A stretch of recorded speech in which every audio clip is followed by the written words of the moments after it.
Traditionnellement, lorsqu'on parle d'arbres de Noël, on pense au sapin, le sauvageon de nos forêts ou encore le sapin cultivé et coupé. Mais il est une habitude qui se répand de plus en plus, celle de garder à l'intérieur de petits arbres qui survivront d'une année à l'autre, qui seront tantôt de véritables bouquets verts, tantôt des arbres de Noël. Larry Hodgson s'est intéressé à ces arbres d'intérieur. Larry Hodgson, bonjour. Bonjour. Il y a plusieurs espèces d'arbustes qu'on peut se procurer, conserver à la maison et ensuite décorer pour le temps des fêtes. Absolument, et même de plus en plus, il y a un beau choix qui est maintenant sur le marché. On peut parler par exemple du cyprès d'intérieur, qui a une porte en colonne qui est vraiment spéciale, une couleur vert doré qui est vraiment jolie aussi. On peut parler de deux pins différents. Il y a le pin parasol qui va ressembler dans sa forme juvénile vraiment à un sapin de Noël.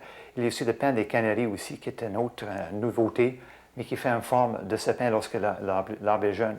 Mais peut-être le plus courant et le plus connu, le plus disponible aussi dans le fond. Ça, ce qu'on a ici, c'est l'Araucaria, ou plus communément, bien sûr, ce qu'on appelle le pin de Norfolk. Et on peut se les procurer donc à peu près à l'année, c'est assez facile? À l'année, un peu n'importe où. Là où on vend des plantes d'intérieur, ils vont en avoir normalement des pins de Norfolk. Donc, c'est vraiment facile à ce niveau-là. Est-ce que ce sont des arbustes coûteux? Non, vraiment pas. Évidemment, on peut acheter des tout petits pour moins de 10 $. Ce ne serait peut-être pas de taille à décorer encore. Mais pour un arbre d'une taille où on peut vraiment dire oui, je peux faire un arbre de Noël avec ça, à partir d'une trentaine de dollars normalement.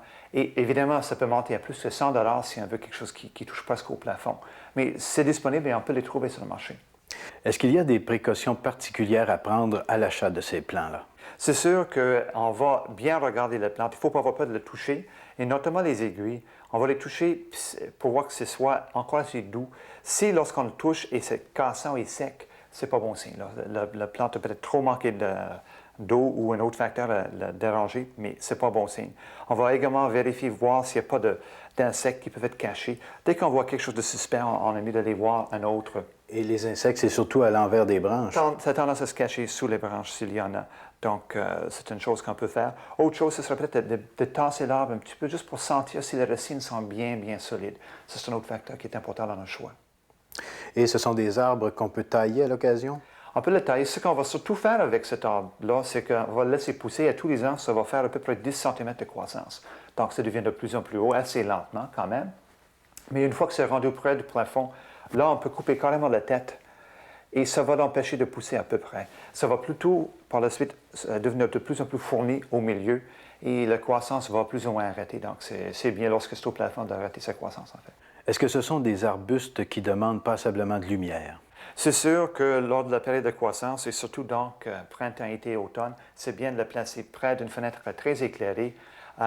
L'hiver, même au sud, c'est l'idéal, mais un peu de soleil direct au moins pour le garder en bon état. Au niveau des autres besoins, on va l'arroser lorsque le sol est sec et pas plus. Donc, on va bien toucher avant. Ça ne pousse pas vite, donc c'est utiliser assez peu d'eau dans le fond. Et il y a un autre facteur qui est important, c'est l'humidité. Ça peut être sec dans la maison, donc un humidificateur, ça peut être utile. Et si on a un coin un peu plus frais pour l'hiver, c'est toujours bénéfique pour cette plante-là et la plupart des plantes intérieures d'ailleurs. Une fois qu'on l'a installé à la maison, on peut le décorer, l'utiliser pour le temps des fêtes et vous avez quelques suggestions à faire. Vous utilisez par exemple des fleurs de soie. Oui, des fleurs de soie sont très à la mode ces temps-ci, puis pas juste n'importe quelle sorte, mais des sortes qui ont l'air de fleurs séchées.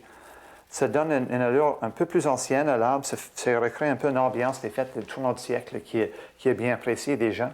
Et ça se pose facilement avec les longues tiges comme ça.